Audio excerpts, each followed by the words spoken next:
Thank you. Let's hear it again for Senator Mike Ginares. And thank you, Mike. And I think to add on to something that Mike said, Mike very generously said that I changed this community and this state, but it was really, if I could, it was you all that did that. It was you all that did that. I had no business winning that race in 2018. A lot of us had no business winning our races when we won. We were up against one of the most calcified, moneyed, and strongest political machines in New York City history and in American history. We were, in 2018, we had, first of all, no money when we started.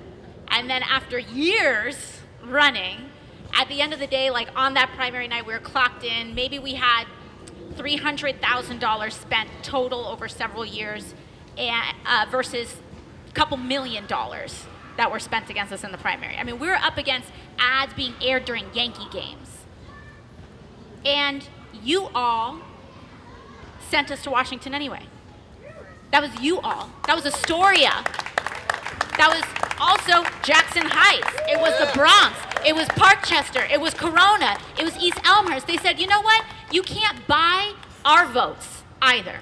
And because our votes can't be bought, we're going to send a congresswoman whose vote can't be bought. We're going to send a city council member whose vote can't be bought. We're going to send state assembly members whose votes can't be bought. We're going to send state senators whose votes can't be bought. Because you won't allow your vote to be bought by a glossy mailer or a fancy TV ad that doesn't tell you the truth. So let's talk about some of the truth. I'll start with some of the rough news because we're going to go with the good news. We're going to start with the hard and we're going to end with the better. I work with Lee Zeldin in Congress, okay? Ese tipo, that guy, you don't want that guy to be your governor. On the floor of the House, he voted against $40 billion for NYCHA in the Build Back Better Act, which means he voted to allow children who are being poisoned by lead and families who are having black mold crawl up their walls to continue to live in that state of destitution. That's who Lee Zeldin is. Lee Zeldin does not believe, and his record does not show a commitment to the protection of bodily autonomy in the state of New York and in the United States of America. Let's make that crystal clear. And now that he's running for governor, he wants to switch it up and be like, oh, but no, not exactly. Look at his record. This man does not believe in Roe v. Wade. This man kisses Trump's tush at every opportunity. And listen, Trump may be from Queens, but we don't like to talk about that because that was another time, yo. We're in a new day. We're in a new day. But they count on the suppression of our vote. They count on fueling cynicism in our communities. They count on us not turning out. Because what is the opposite of fascism? Fascism is an ethno-nationalist, hyper-capitalist ideology. And the way that we win is with a multiracial commitment to economic democracy. That's how we win. We win with Medicare for all. We win guaranteeing health care to all people in the United States of America. We win by a commitment to solving the climate crisis with good union green jobs and renewable energy. We win with a commitment to protecting all people of all backgrounds, of all documented statuses, of all gender identities. We win with inclusion. We don't win with exclusion. That's how we win. And I'm so honored and excited. And every day I wake up in gratitude to represent a community like Astoria. I truly do. I truly, truly do. Because it is only in a place like Astoria where in 4 years you can go from what seems and what feels like a completely hopeless political situation where you don't feel like anybody potentially or very few people represent who your core values are. In 4 years, you go from that to electing an entirely new slate of representation. That's Astoria. That's what Astoria does. So let's not just talk about what is big and dark and scary. We need to talk about what we want to do with power, all right?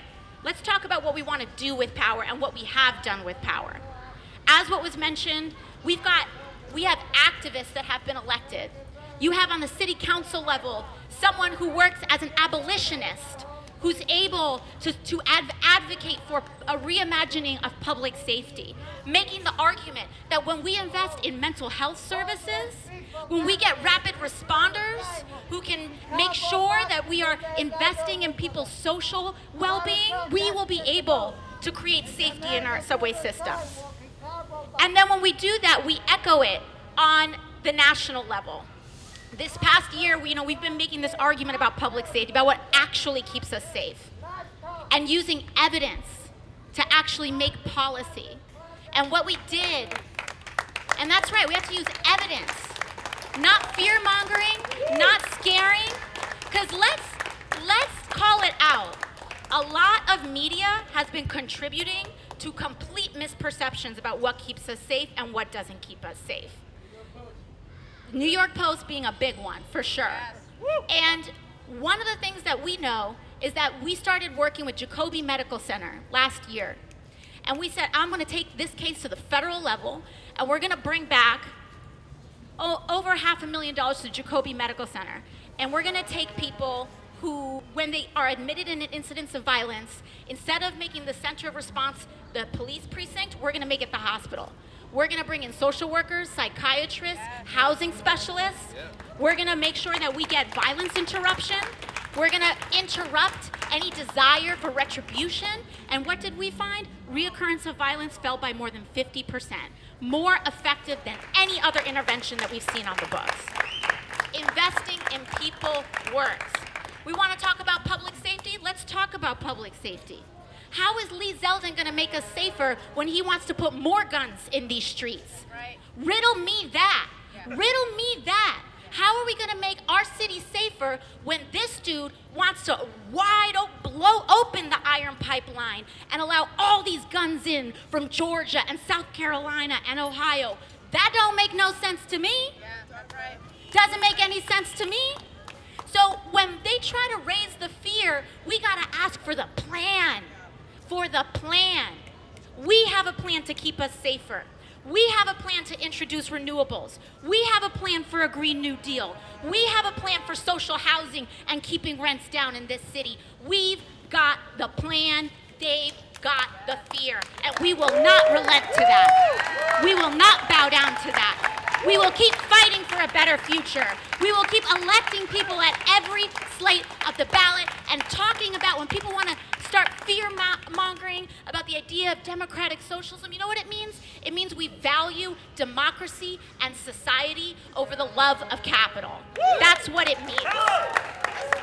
As opposed to loving capital more than we love the integrity of our democracy and society, which is what we have right now. What's working right now isn't working. And so what we need to do is reimagine a new way of being. And what have we already gotten from that? We've kicked out NRG and a fracking plant, and we're replacing it with renewable energy. That's what we've done with that. We've bailed out languishing taxi drivers who were targeted by predatory loans. We brought them to the House Financial Services Committee. We worked together on all levels to make sure that they bailed folks out, and we ended a crisis of suicides amongst our neighbors because we've been able to liberate people from that debt. That's what we've been able to do with that. We've been able to start the process of student loan forgiveness in this country. This is what we will do with power. It is different, it is new, and it works for working people, and it protects all people. And no, we're not going to leave anyone behind. We're not going to leave our trans brothers and sisters behind.